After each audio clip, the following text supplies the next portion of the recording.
안녕하십니까. 딥러닝 모델을 활용한 작곡하기를 주제로 발표 시작하겠습니다. 진행 순서는 다음과 같습니다. 작곡하는 데 필요한 딥러닝 모델의 기술 수준과 동향, 작곡하는 데 필요한 데이터 수집 과정과 전처리 과정, 실제 모델과 적용 기법 순으로 발표 진행하겠습니다. 첫째로 기술 수준과 동향입니다. 작곡 분야에 있어 딥러닝 모델을 활용한 의미 있는 결과물을 보이기 시작한 것은 2015년 오픈AI에서 제시한 뮤즈넷입니다.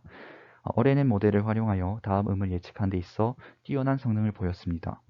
같은 회사의 두 번째 제품으로 축구박스의 경우 같은 RNN 모델을 활용했지만 단순히 하나의 음만이 아닌 두 개 이상의 음인 화음도 처리할 수 있는 수준으로 발전하였습니다. 오늘날 아마존의 딥 컴포저의 경우 RNN 모델에서 발전된 겐 모델로 더욱 풍부한 요소들을 갖춘 음악을 만들어낼 수 있습니다. 딥러닝 모델을 활용한 작곡 분야에 있어 핵심적인 모델은 보시는 바와 같이 RNN과 GAN-입니다. 두 모델 모두 시간 구조를 반영한 작곡에 있어 뛰어난 결과물을 만들어냅니다. 하지만 RNN의 경우 음이 하나인 단성음악을 작곡하는 데 최적화된 반면 GAN의 경우 악기와 화성 모두 작곡에 반영할 수 있다는 장점이 있습니다. 다음은 데이터 수집 과정입니다. 곡은 바흐의 무반조 첼로 조곡 제1번 G장조 서곡을 활용했습니다. 어떤 곡인지 한번 들어보시죠.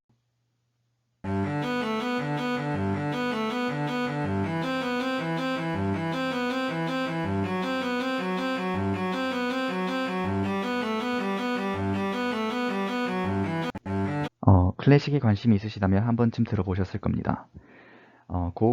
코드는 악보를 순회하며 각 음표의 높낮이인 피치와 박자 두 개의 리스트로 추출합니다.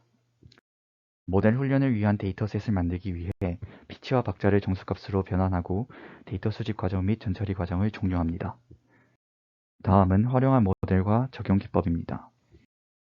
앞서 화음이 없는 단성음악이냐 아니면 화음이 존재한 다성음악이냐에 따라 활용된 모델이 다르다고 설명드린 적이 있습니다. 단성음악은 피치와 박자를 중심으로, 다성음악은 화성, 리듬, 스타일 모두를 작곡하는 데 활용합니다.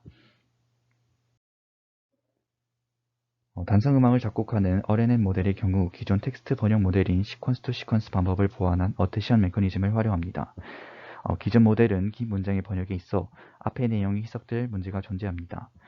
이는 특정 악절을 뒤따를 수 있는 음표나 음표의 시퀀스를 파악하기 위해 가장 최근의 정보가 아닌 시퀀스를 함차 건슬러 올라간 이전 정보를 활용하는 데 문제가 발생할 수 있다는 것을 뜻합니다.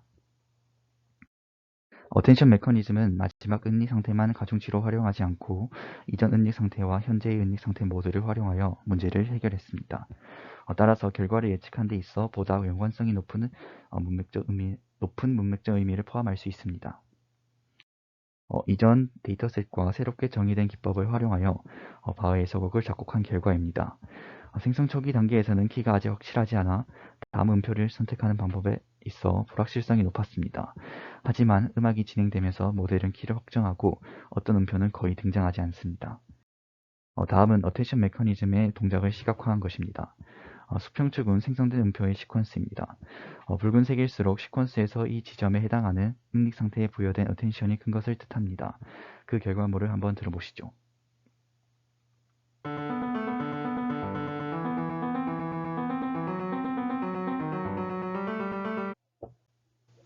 다음은 같은 기법을 다성음악에 적용해 보았습니다. RNN의 경우 다성음악을 학습하는 데 있어 불완전하지만 이 장에서는 각 화음을 한 개의 음으로 나누어 각각을 학습시켜 다시 합쳐 결과물을 만들어냈습니다.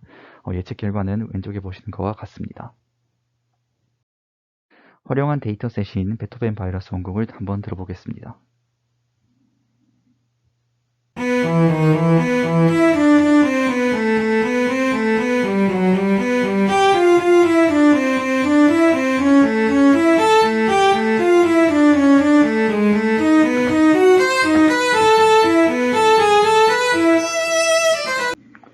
다음은 RNN 모델을 활용해서 만들어진 곡을 들어보겠습니다.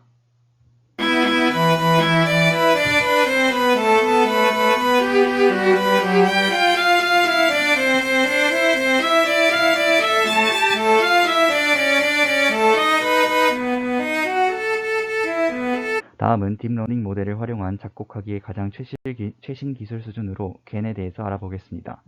겐의 경우 모델 구조를 설명하는 데 매우 복잡하므로 작곡하는 데 필요한 수준에 한해서 설명 진행하겠습니다. 기본적인 모델은 다음과 같습니다. 화음, 스타일, 멜로디, 리듬 4개의 입력 데이터를 기준으로 악보를 생성합니다. 앞선 피치와 박자를 중심으로 작곡을 한 RNN 모델과 달리 보다 정확하고 풍부한 음악을 만들어낼 수 있습니다. 겐 모델의 경우 학습이 매우 느리고 적합한 결과물을 도출하기까지 많은 시간이 걸립니다. 12시간 정도 모델을 학습시켰음에도 여전히 로스가 조금은 높은 것으로 보입니다. 활용한 데이터인 바우코럴 229번 오소서 주요 오소서를 한번 들어보겠습니다.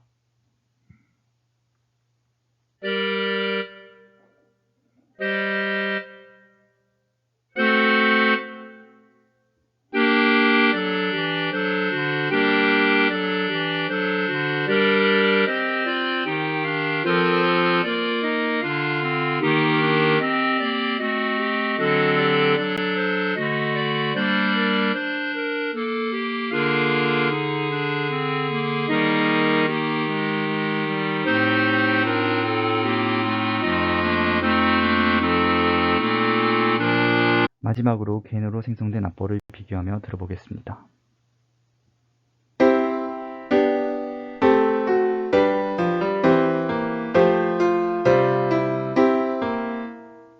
딥러닝 모델을 활용한 작곡하기, RNN 모델부터 겐 모델까지 각각의 모델을 적용해보며 원곡과 실제 결과물을 비교하며 기술 수준의 성능을 비교할 수 있었습니다. 다만 학습하는 데 있어 시간적 제약으로 인해 보다 정밀한 작곡 모델을 만들지 못한 것이 다소 아쉬웠습니다. 이상 발표 마치겠습니다. 감사합니다.